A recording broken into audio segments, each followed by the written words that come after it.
Hello and welcome back to the Florida Men Gaming. My name is Furion and today we're going to look at a season in review for Magic the Gathering Arena.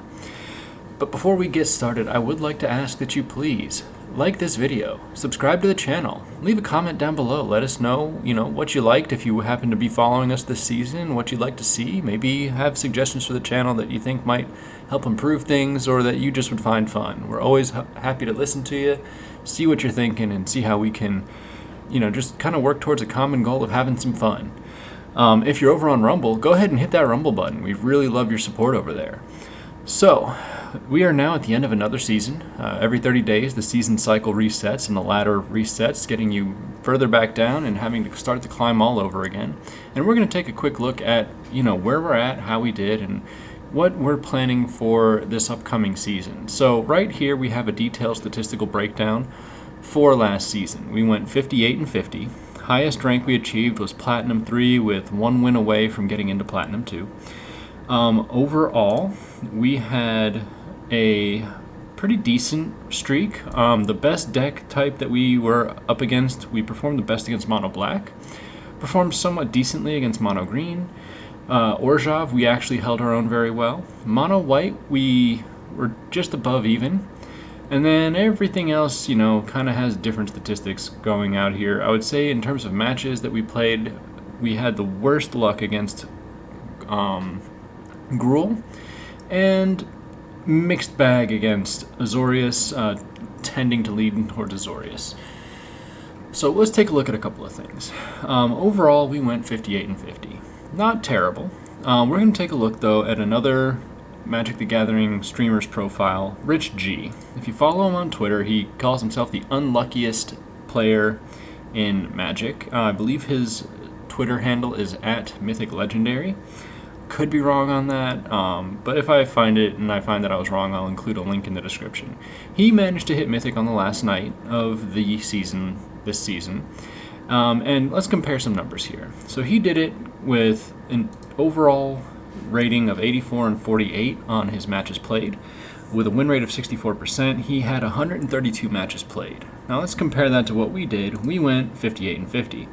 So we only played 108 matches all season. That's part of our problem. The other problem is, and this is something we talked about last season, I got too into the weeds of trying to find decks that I thought would perform well, and then not giving them enough time to maturate in the ladder. So if we take a look here, we started off the season relatively weakly with our Elf Tribal deck, moved on to a little bit of play with a Mono Green deck, a little bit of Mono Red. But then I believe when the season really kicked into gear for us was when we played Out of the Darkness. This was an Alchemy Brew that was a Golgari Wolves build. Went 8 and 2. This was prior to Kamigawa release. I should have run that deck into the ground and just run it right to its max capacity. I didn't, and that was a mistake. We ended up moving on to a life gain deck. We went to Cold and Alone, which was a Gruul Wolves deck. That deck had a good statistical performance for us in the short amount of games we played, but I didn't, again, give it the time to properly maturate. If we look up top here, the next deck with a significant comparative match play and good win rate was our Say Please Alchemy Exile deck. And then we enter Kamigawa. Kamigawa is a really cool set. Very, very powerful play patterns, very powerful cards, and I got really wrapped up in the idea of using the mirror box to break taxes, and I let that so consume me that I think I really hurt our chances of advancing beyond where we got to by really sticking to the idea, because I got a little bit of action on Twitter, got really excited, and then proceeded to tank our season over it. So overall, if we look at the tax box themed decks, we went 11 and 19.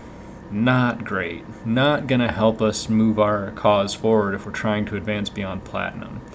I should have stuck to what I knew was working and made some things happen that way. When we look at other decks that we played, we had a really good run with a Mardu Venture deck that was built around some Kamigawa themed cards and making some really cool synergies happen. Our Anti-Gawa Green deck, which, had a decent play on YouTube, also had a decent performance ability in the meta. Something I'll probably have to try again and see how it does. The Enchantments deck, the Selesnya Enchantments, was a very strong performer. The Rune Terror deck was also very strong, 7 and 4. Tried again at the end of the season to try and make a little bit of a run. Reworked the Say Please deck to work in Standard, and it just didn't really work for us in the limited amount of time. And I didn't really have the time with, life and work schedules and other things going on to give it the shot and the chance it needed to really have a shot to break out there. So, again, season in review. What are we looking at doing here? Overall, 10 hours played. Not terrible. Not enough time if we're trying to make Mythic.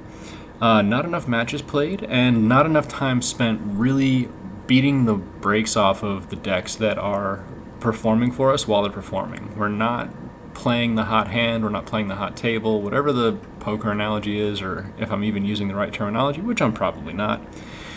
We spent too much time diddling and dawdling, and as a result, we didn't reach our goals. But that's something to be said, where, again, every season is a chance to improve on the previous one. This one we didn't, because in the season before this one, I believe we reached Platinum 2. But we have a better idea of what to do this time, and there's an exciting series of high-performing decks. In the current season, we got reset back to gold, so let's take a quick look at where we're at right now. As you can see, strong uphill climb. We played a little bit of a Gruul Werewolves deck to try and break ourselves in, because that's a deck type I really enjoy and feel super comfortable in. Ended up going back to the Rune Terror deck. Didn't record footage because you've already seen the deck. You know how it performs. If you've been watching CGB's channel, he just did a video on that deck and that particular play pattern. I'm just trying to ladder climb a little bit. I think the next set of videos I'll be posting might be more related to standard events. A good chance to farm some resources if I want to play with decks that have potential to work but aren't necessarily the most optimal for climbing the ladder in terms of me trying to figure them out while we're playing. Then I'll spend the time in there, earn some resources that I can use to, invest in more packs or invest in drafts and other places where we might be able to collect additional resources and make this game even more accessible.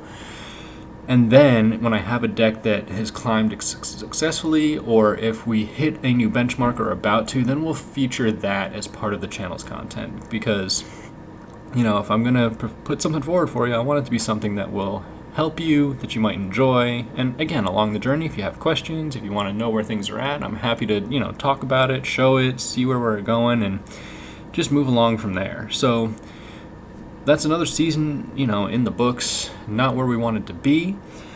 But again, more lessons learned, and excited to just continue to take that progress, forward. If you're not going forward, you're going backward, and we're going to do what we can to go forward. We're in Gold 3. I've only played 8 games so far, but, we know that we have a deck in the Rune Terror deck that is just a monster. So we're going to ride that wave until someone figures out how to beat it, because its play patterns are just too fast to ignore. And we have a couple of good mono white ideas and piles in our back pocket. If that's hitting a roadblock and we need a quick break, we can always go to the mind-numb strategy of put dorks on the board and swing for face. With that, this is Furion from the Floridaman Gaming, signing off until next time, and we look forward to seeing you in the next video.